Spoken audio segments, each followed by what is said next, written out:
Well, good afternoon. Thank you for joining us. You probably are all aware that we need to pass all of our bills by Sunday night, even though we have session Monday.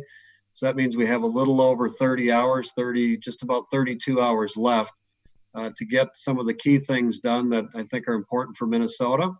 One of them is a bonding bill. You saw that the House tried to pass a bill over $2 billion.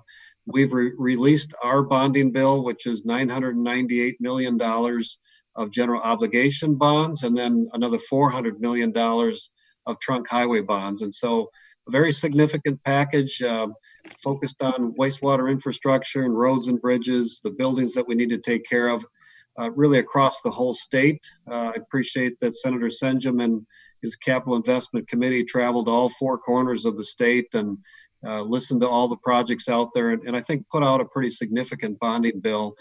In fact, there's never been a bonding bill over $1 billion, and this one's close as far as the general obligation bond. So I'm still committed to that. As you all know, it takes all four leaders with how we're set up right now, basically to agree. It cannot be passed by the majority in the Senate, which is Republican, and it cannot be passed by the majority only in the House, which is Democrat. And so that's one of the big pieces that typically goes right to the end. I can tell you that I'm committed to it. In addition, we want to pass some basic tax relief for some of the business owners that are really struggling. It's something I've said all along that I think is important. And one of the really important ones that is important right now is any of the taxes that are due that they can't pay: property tax, income tax. Pretty soon it's the June sales tax where they collect a bunch up front. We want to be able to delay those into July, and any penalties that would have been incurred would be waived. And so some counties on property taxes waived those penalties. Others didn't waive any at all. And some had a compromise in between where they charged a 1% penalty. And so if businesses aren't paying those right now, it's because they're struggling because they've been shut down or are still shut down. And so that's a really important thing that I've been trying to get focused on. It really doesn't cost the state any money either. It just, instead of collecting the money now, it gets collected in July. So that's one of them. As you know, the federal government passed a paycheck protection program, which a lot of small businesses that were struggling were able to get some resources to hold them through as long as they kept their employees. We want to conform with the federal government related to how that's taxed, that they get a break as far as how that's done. So that's another item that doesn't cost any money, but again, it helps those small businesses that were struggling just to make it through. Don't hit them when they needed it, and then don't come after them after the fact on that as well. And then a bigger one that's pretty much what we call one-time money. That's Section 179. It simply allows businesses and the farm community to deduct some of their expenses up front when they purchase things. That's what the federal government already allows, and so we would just conform to that. Those are the really high priority things that I don't think they can wait. And so that we're moving that forward, and we're moving the bonding bill forward. And then there's a few things that COVID-19 we can use to help pay for with federal stimulus money that we're still in conversation over. But as we're moving to the end, the two things that seem to be the biggest roadblocks, one of them is I've been saying that we're not going to give the pay raise to the state contracts this upcoming July, but we think that they should get a pay raise last July. And the only problem is, without anybody changing things, with us not approving those contracts and no compromise, they actually get their pay raise from last July is removed. They go backwards, which is not something I want to happen, and I'm hoping we can find a way through that. I've even said that I would pass language that says if in November we have a surplus, then we'll retroactively give them that pay raise. But I truly believe we're going to be in a very difficult economic position as a state, and we have to all be in that together. And then the last thing that at this point, there seems to be a roadblock, is I really felt like there should be some legislative oversight over that $2 billion of stimulus money that the governor has to use at his discretion. typically the legislative branch is responsible to appropriate money. And we can look at the governor's decisions, but we can't stop anything that he would do. And so those are all the things we're focused on here at the end. If you saw yesterday, we tried to pass some language related to emergency powers. We passed it in the Senate. That I'm aware of, it won't pass in the House. But as we're moving forward, it just sets a marker down that when we have emergency powers that seem to last months and months, there has to be a better way to get out of it than simply one side being able to keep the power. And so we'll figure that one out going forward. I just don't know if it'll be figured out soon. So with that, I'll take any questions on anything I can answer to anybody that's got a question. Great, thank you, Senator. Going in the order I see the hands, we have Peter Callaghan. Hi, Go ahead. Hi, Senator. You touched on this a little bit, but I was curious. The speaker this afternoon said, I asked her about rental assistance, I asked her about broadband, and she said, essentially, we'll let the governor fund that through administrative action using CARES Act money. And I did not ask her about contact tracing, but it sounds like that could be in the same category. You're not big on the gov having that much authority without legislative oversight, but I do not see say a rental assistance bill moving. So have you acquiesced to that? No, I still don't think that he should. We were trying to work that through related to a bonding package, and so I know both sides were discussing both housing bonds and then the resources for housing and paying landlords when they weren't getting paid any money. So I'd still prefer to work that through the legislative process. I think it's a bad way to go if the governor already has these emergency powers and then he's doling out the resources from the federal government. I don't think that was how it was meant to be. But that is where we're at right now.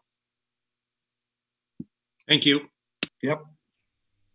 Right, up next, Esme Murphy. Hi there, Senator. I had a question also originating from the speaker's 1 p.m., 1:30 briefing with I guess it was 2 p.m. briefing with the media, in which she expressed her profound frustration that is really not quite grasping the entire reflection of her anger, really, directed at Speaker Dowd. You have put forward this bonding bill, which is the largest you said that would ever be. Are you confident with the bitterness involving the House Minority Leader that there can be a bonding bill arrived at by tomorrow night? And if not, yeah. How about June 12th? So both minority leaders, if they organize their entire caucus to not accept a bonding bill, have that power. And that's why I mentioned it takes all four leaders. When we'll likely bring up our bonding bill tomorrow, and we'll see what Senate Democrats do. But we've tried to put a measured bipartisan bill together, and it would not surprise me if they actually pass it. But that is the power of the minority leads in both the House and the Senate. So I know that I can control me, and I do my best to control the Senate. The House is its own unique body, and it's up to them to try to work through how they get to a conclusion. But I've always said, and I will continue to say, that I think a bonding bill right now is actually more important than it usually is. When we've had this pandemic and we've had this big swing in our economy, moving about $4 billion backwards.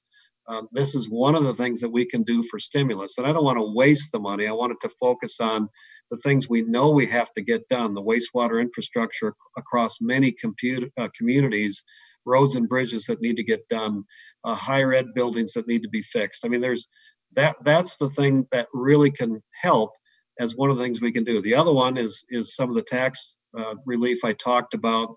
And finally, it's just opening up all of Minnesota and giving people the courage and the statistics on the riskiness of where we're at with this virus.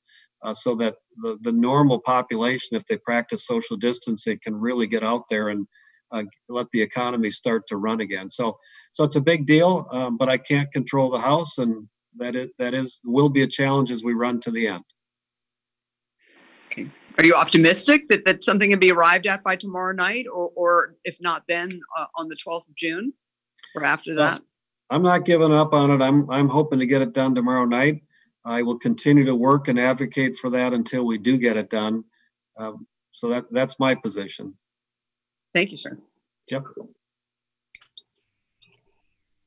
All right, next on my list is Brianna Bierschbach. Do you want to ask your question? Sure. I just wanted to get a sense of how much urgency there is given the possibility that everyone could be back on June 12th. Do you feel like some of those things can wait, or would you like to get as much done as possible now? I really would like to get done as much as possible. What I was and am aiming for is everything that's not COVID related. I'd like to get done now. The things, we're assuming the governor is going to call a special, invoke or continue the emergency powers June 12th. That automatically kicks us into a special session. But he may end them before June 12th, and then there is no special session. And so, last year we passed the 2-year budget, so that's already in place. And so, I think it's our responsibility as the legislative branch to work through the issues. And it's never easy in divided government, but it is what we signed up for, and it is what Minnesota elected and put in place. And so I'm going to keep working on it, but in my opinion, we should pass everything that's not COVID related right now, recognizing that there are different things that are going to pop up that just need some extra help. And that's what I envision a special session for. Thank you. All right, Peter Callahan, do you want to ask another question? He probably forgot to take his hand down.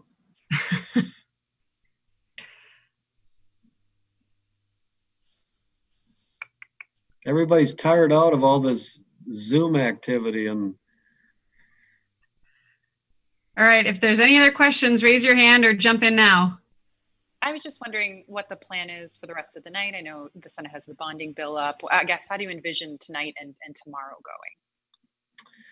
Well, we're going to move the bonding bill through the committee right now so that we can take it up tomorrow. Either tonight or tomorrow, we'll bring up the state contracts. We want to pass the version that we think that the House should accept, and that's the compromise where we give the state workers last year's raise and all benefit changes, but we don't give them this year's raise. And as I said, if we can work through and add more, that they get it in November, I would be open to that as well. So that one likely would take a while.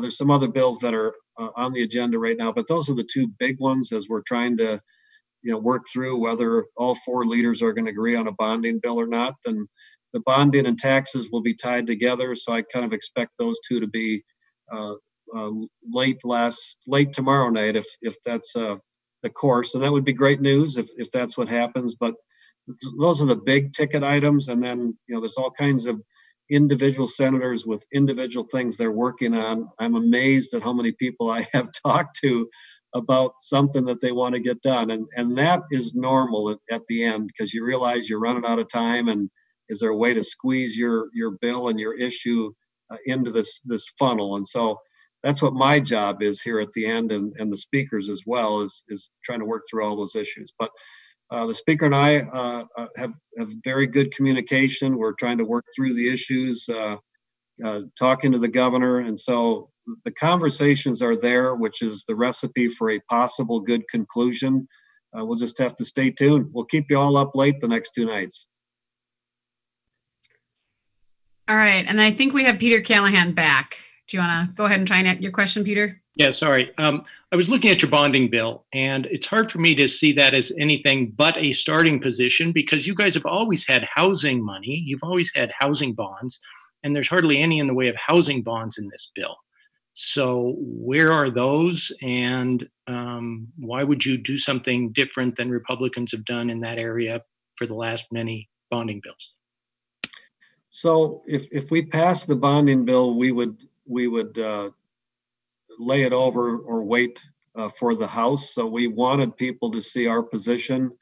And that typically is a number that's negotiated. The other number that's typically negotiated is highway bonds, where we tend to think that we should put more into roads and bridges. That number, typically in negotiations, the other side thinks it should be less. And so those are a couple of factors that move back and forth. And then the final size of the GO, or general obligation bonds, is the other one. And so the fact that we're putting one out like that shows, I hope it shows that we are sincere and feel like this would be the year to have a significant bonding bill. There was none last year, and so that was the position we took. All right, I've got a question from Tom Hauser. His microphone isn't working, so I'll ask it, Senator. Is there any bargaining likely on the state contracts and bonding bill? If you give a little on bonding bill, might the House DFL give a little on the contracts? That's again from Tom Hauser. Well, I'm actually willing to give a little on the bonding bill. So I did my part, Tom. Now they can give a little on the contracts. So we'll see. I truly believe when I've talked to and heard from and heard about a number of rank and file state workers that understand why we're trying to have a compromise where we let them keep last year's raise, but not this next year. They understand how difficult it is. They understand that more than 600,000 Minnesotans are unemployed, and many small businesses are going under, and many small businesses still aren't open. And so that's the communication that we're trying to have. And I would like to find a solution there. I need the help from the governor and the Democrat speaker, and I think the unions. And I've sent a letter to the unions asking them to help us work this out. I don't want them to lose their wage increase from last July, but on May 18th, that's going to happen. And that would really be unfortunate, because this is something I've brought up for at least 2 weeks now. And I'm certainly willing to work through the issues, and I would take that trade any day, Tom. All right, the next question is from Shannon Loehrke with Senate Media. Hi, most sessions we have a better sense of what's going on with you negotiating with the speaker and the governor. We watch you walk in and we watch you walk out. We have really no sense of that right now. Can you comment on how frequently you are in communication with the governor and the speaker? So with the speaker, it's probably 6-8 times a day. We have not met in person at all, the House, the Senate, or the executive branch. I have met with Kurt, the minority leader in the GOP, but there is a fair amount of just doing these things on Zoom or calls. It is not ideal, because part of negotiation is being face to face with somebody and watching body language and just how it's going. And so it's much more difficult. And then add to that all of the staff, the nonpartisan staff and our own staff, are not all here because we're trying to practice the social distancing, and so everything takes longer and the communication is less, and that's unfortunate. I am surprised at how much we actually have done since COVID began, including some really high-profile issues, insulin or tobacco 21 or some things like that we've actually managed to get through. But as we're coming to the end, without a doubt, it's more difficult. And I've been pushing to come to a framework earlier because of that, but we have not come to a framework earlier. So we'll see. Thank you. Okay, and I'm not seeing any more hands or chats. So unless anyone jumps up real quick here, I think we'll wrap up and we'll see if we do this again tomorrow. All right. Thank you, everyone. Have a good day.